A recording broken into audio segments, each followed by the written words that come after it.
Welcome, and thank you for listening in on our latest Economic Outlook report as we focus in on new data, such as the rising number of COVID cases and the retail sales numbers, and how they contribute to the summer outlook. This conversation is taking place on June 24th, 2020.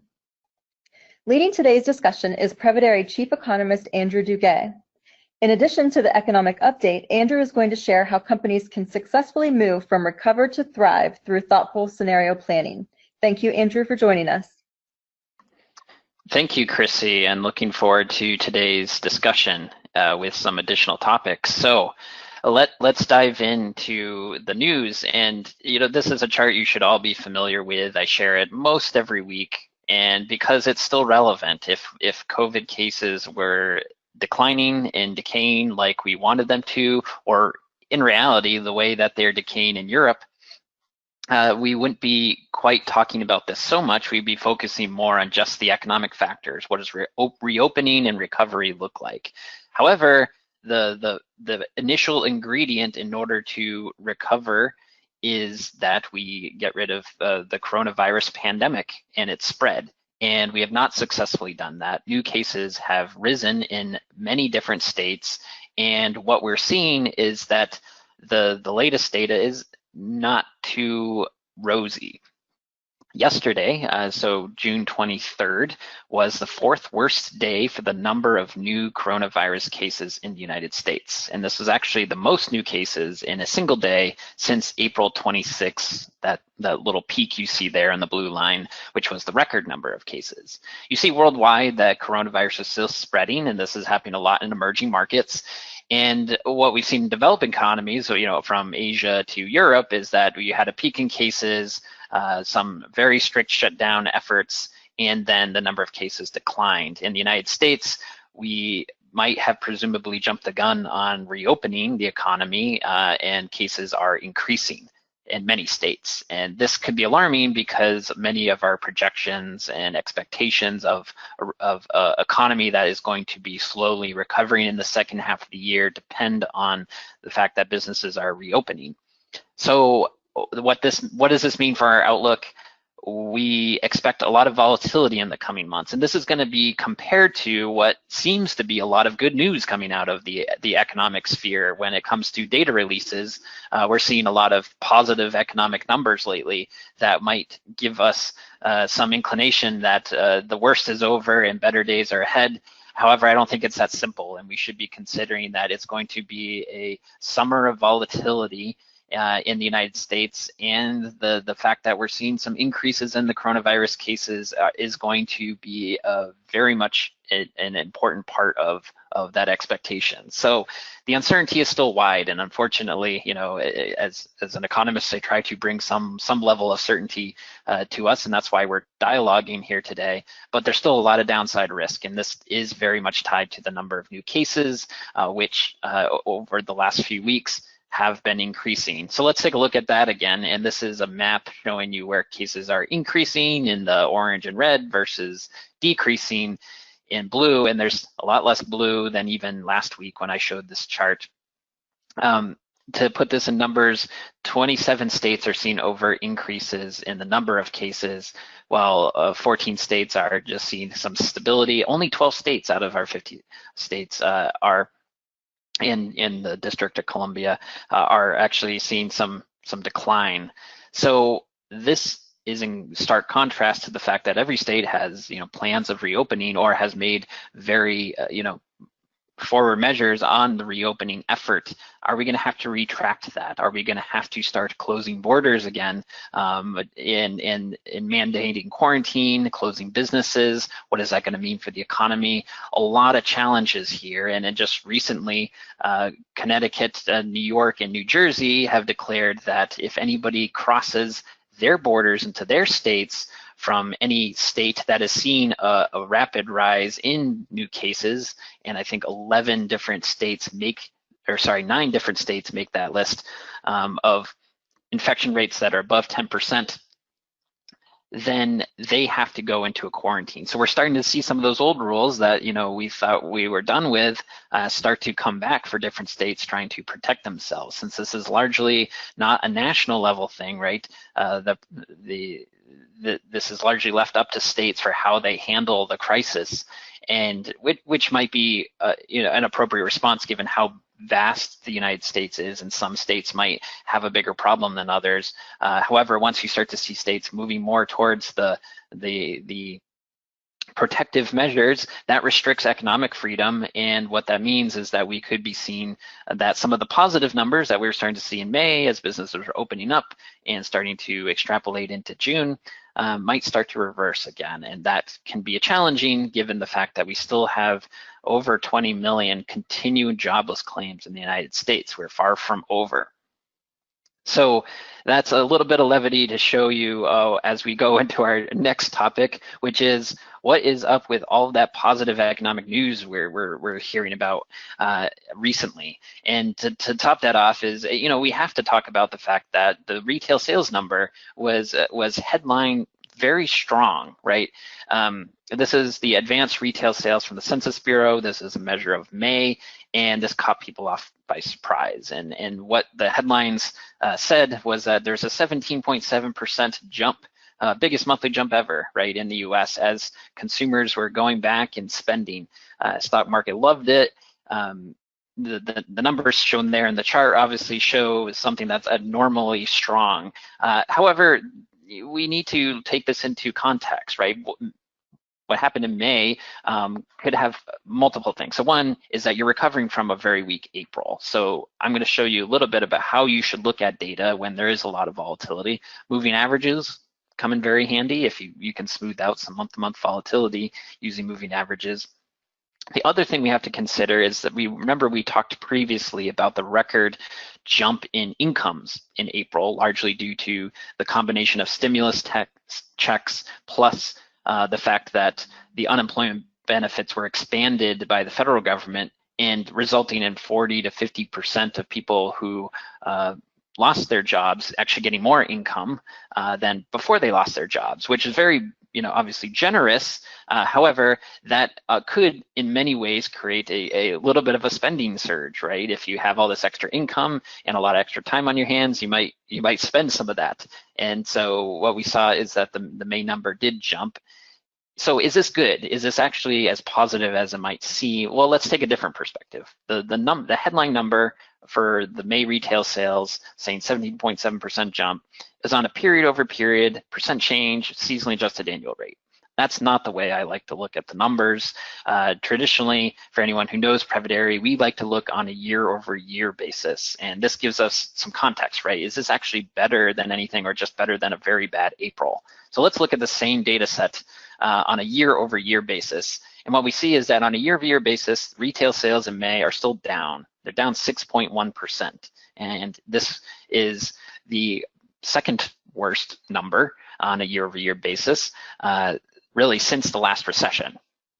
Now let's look at the last recession for some context. In the last recession, what we saw is that cyclically we were growing at about 2.3% on a year-over-year basis in retail sales. And then over the course of a few months, things bottomed out around minus 11.5%. If you take where we were before COVID, where retail sales was growing at 4.5%, and then see that decline to minus 6.1, that's a 10.6% gap. This is actually very close to the peak to trough of the last recession, 13.8%, which is still a very drastic change in retail spending. This still does not look good by any measures. Of course, compared to April, right, where everything was shut down, that was a record-breaking decline, and that was a much larger gap than we saw in the last recession. What we're seeing is recovery from very bad conditions, not necessarily a new happy-go-lucky spending consumer. Consumers are still hesitant. We talked a lot about the consumer sentiment data, and if you look at this on a year-over-year basis, you still see that consumers are very, very negative, just not as negative in April. I think that makes a lot of sense given most of the economy was completely shut down in April. So the rise in new coronavirus cases obviously brings some elevated risk, right? Are we going to shelter in place more in the upcoming months? Are we going to have to in order to curtail the rise in new cases again? That remains to be seen and is largely subject to the health crisis itself. So we're looking at the main numbers, putting in perspective. I recommend looking at things in a year over year, even if the media quotes things on a period over period. On top of that, I'll give you one last look at this data. One of the things we like to do at Prevedere, I'm a big advocate of, and we learned this from one of the leading retail analysts from Goldman Sachs. His name is Joe Ellis. Back in the 1990s, he wrote a book, Ahead of the Curve, and he said, look at things in moving averages as well. Moving average, year-over-year growth rate. And this is actually how we do some of our predictive modeling at Prevedere, looking at 3-period moving average, year-over-year growth rate. Let's look at the same data set when we apply a 3-period moving average. And a moving average is meant to smooth out some month-to-month volatility, which we're seeing a lot of right now. You look at this data on a 3-period moving average, year-over-year growth rate, this is what this trend looks like. And so you look at the very far right side of this chart, you see that, boy, this actually looks a whole lot like the worst recession we've seen, the Great Recession, right, to 2008 to 2010. Even with the May data, things don't look a whole lot better than they did back then, and things were pretty terrible back then, and things took a long time to recover back then. So just keep that in perspective. What could look like a headline recovery, put in a broader context, smoothed over with a bit of just a simple moving average, shows you that, okay, we still have a long ways to go to climb out of this. So why did people think the number was so positive? It wasn't that the main number was actually so good in itself. It was the fact that economists, when surveyed, were expecting something lower. Economists were expecting growth. They were just happened to expect 9% growth, and actuals came in at 17.7%. Well, this shook up the markets, right? And if the markets were trading on some expectation that retail sales in May were going to jump 9%, but they actually jumped 18%, that was viewed as a positive economic surprise. And there's actually measures of this, and one of those is the Citigroup Economic Surprise Index, and it's actually been at record-breaking levels right now because the data is so volatile. We have a hard time modeling and understanding just what each data set that is going to come out, what the results are going to be, given the fact that we have record-breaking stimulus combined with record-breaking job losses, makes life very difficult for economists. And it's hard to admit that I'm working in an industry that is actually being pretty poor at forecasting right now, but that's just the fact. The game has changed, the environment has changed, and it's very hard to know exactly on a month-to-month basis what those numbers are going to be. So this creates a lot of volatility in the marketplace, right? And so when we start to see some of the main numbers, it's not the fact that they were good, it was just the fact that they were better than what economists were thinking when economists were thinking slightly more pessimistically. So keep that in mind as you're thinking about business planning, because it's not necessarily going to drive new business if economists are just slightly more negative than what's actually coming out on a given month, because they could go the other way the next month, right? It's just a very difficult time to forecast. So what does this mean? For businesses, what this means is that you don't rely on just a single indicator. We're going to need to look at a broad set of indicators in order to help plan the second half of the year. And we're going to have to come up with multiple scenarios for how this is going to play out. So single point forecast, relying on that one indicator, whether it's oil prices or housing starts, that go-to indicator your business might have looked at in the past, is no longer good enough. We're going to have a broad set of indicators in order to start diagnosing economic conditions. I would also encourage to look at things like moving averages and take things in the broader context, right? If you just focus on a single month from a single data point, you could have a vastly skewed perspective of where the economy is at any given moment. So look at multiple indicators, utilize things like looking at a year-over-year or moving average, and make sure that you come up with multiple plans for the future in the second half of the year versus single point forecasts. This is an important part of how we are encouraging our customers to respond, recover, and thrive in this new COVID-19 environment. So I fully admitted that it's harder to forecast, right? When it's harder to forecast for business, how do you forecast? Well, we have to think about this in terms of phases and steps, right? So why is it harder to forecast? Well, because we have a health crisis on our hand. This has entirely disrupted our marketplace, and the old forecasts, the old paradigms are no longer valid. We need to come up with new scenarios. So I think we go through these three phases when we're talking about how do we plan and forecast during disruptive times. So in the first event that happens is the event itself, right? Starting in March, things got disrupted, right? Businesses were forced to close, supply chains were disrupted globally, and this caused a lot of response, right, for businesses. How do we work from home? How do we make sure that we have enough cash on hand to cover some of these disruptions that we're seeing? What kind of impact is this going to have on our own supply chain? And we having to just address the immediate needs of the business. Well, I think we've gone through, we're several months into this. Most businesses are now thinking, okay, how do we recover? So our forecasts are blown, but now we need to start thinking about what the new normal looks like. What does the second half of the year look like? And so in the midterm, and this is I think where most businesses are right now, we have to really rebuild, right, our forecasting models. We know that whatever we built last year to try to forecast 2020 is no longer valid. We need to come up with a new expectation. This needs to incorporate COVID-19 in every aspect of our business. How do we do that? And then how do we operate as a new business? Well, so part of that is shifting your forecasting to scenario planning. And we're going to talk a little bit about what that means.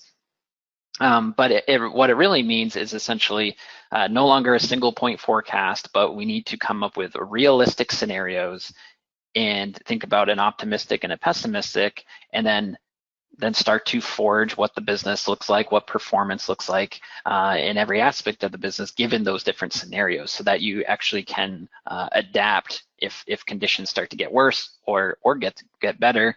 You have a plan in place already versus having to scrap your whole plans and start over.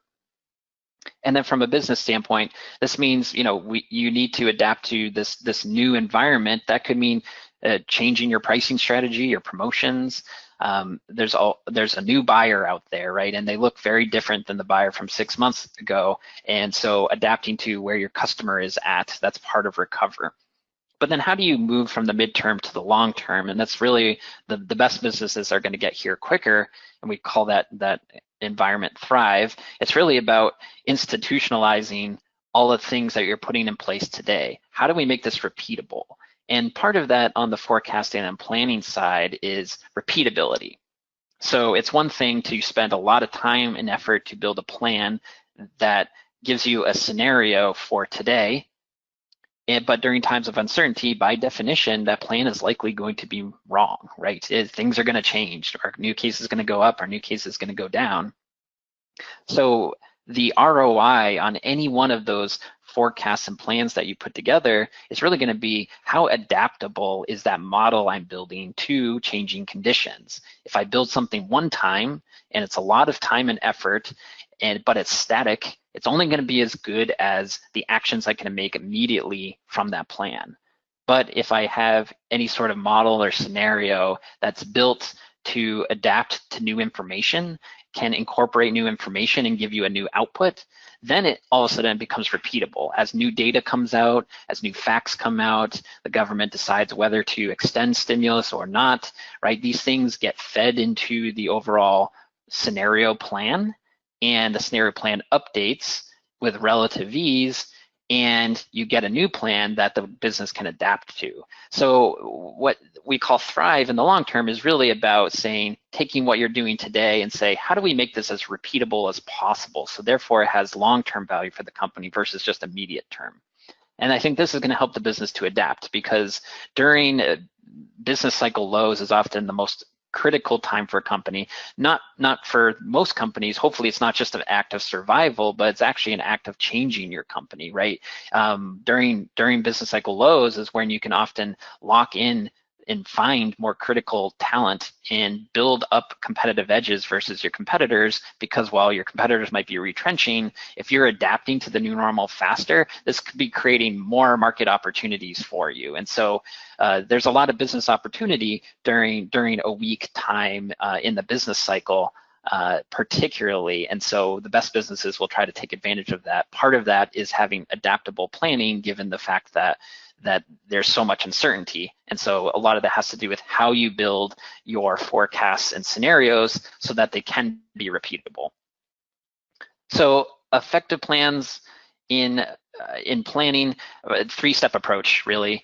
First is to understand what is actually influencing your business. This is where looking at external factors matter, right? As an economist, I'm all about, studying external factors and saying, how do those apply to your business? Well, that's more important than ever right now, because we know a whole bunch of external factors are influencing every business, whether that's the number of new COVID-19 cases, regulations, supply chain disruptions. Knowing what are those key things that we actually need to pay attention to versus the noise is part of how you build a proper scenario. And then running scenarios. So we build a lot of multiple regression models at Prevedere because they're data driven. And so I think part of the key practice is to say, can we capture data that we know matters to us, and then capture that in a repeated fashion, and then feed it into a scenario. And so a scenario is a combination of that real hard data that you're capturing that drives your business, and then layering on some assumption about what that data is going to do in the future. So I recommend a small set of scenarios, because the business, this can be very cumbersome, right? To plan out, you could plan out 100 different scenarios, right? For every possibility that's going to happen with COVID-19. The fact is we don't know. But what I would encourage most businesses to do is say, let's plan on a baseline scenario, which we'll call our most probable, and that's the one that the company's aiming towards, and then build a high side and a low side, an optimistic and a pessimistic, and in a maybe some other unique scenario, but keep it limited. Below 5 scenarios would be ideal, and so that way you have a reasonable set of expectations that you can then feed to the business. And then that's obviously the third step in the plan, is to say all this work and effort to create a scenario and a projection of the future is no good if it's not getting disseminated to all the different business units. So making sure that information is supplied to finance when they're making budgeting plans, or supply chain and procurement when they're making purchasing decisions, as well as the sales team in setting their expectations. It's important that the business is acting on and has a singular view on what is the most likely scenario, and then what could be the high side and low side, so that we create plans around those. And then importantly, adaptability. So this is where creating scenarios that are repeatable, and this is why I like my scenarios to be driver based. If you have new data, you have those data points that matter, and new data comes out. Well, if that new data that comes out is very positive, well, that should be incorporated into your scenario and lift your scenario and your expectations for the second half of the year. If that new data that comes out is more negative, well, then you're moving towards that more conservative outlook, and you're adapting to it. But if it's data driven, then you're reacting to the data versus if everything is just hypothetical, then it's a much more cumbersome process to get everybody on the same page about what the future looks like. So understand what factors drive your business, feed those into a limited set of scenarios, and make sure that information gets disseminated to all the teams so that they can adapt to the plans as new information comes out. I hope that helps. When I talk about the data that drives, I think one of the key points here is that you look at multiple pieces of data, and then also how you look at the data. I showed you an example, a great example, I think, of if you look at something at a period over period, it might look very positive, but if you smooth that out or on a moving average and look at it on a year over year, you might get a better context for what that number actually means. And so as we look for future data releases, we we strive to always present to our customers the economist view, how we are looking at it and how we're interpreting it, so that you can play economist, right? And kind of know what some of those signals are coming out versus what the headlines might suggest. Great, thank you, Andrew. As always, we appreciate your expertise and your perspective. If anyone listening in today has any questions for Andrew, please use the contact information on the screen. And that concludes today's economic update. Stay tuned for follow-up presentations, and thank you again for joining us. Have a nice day.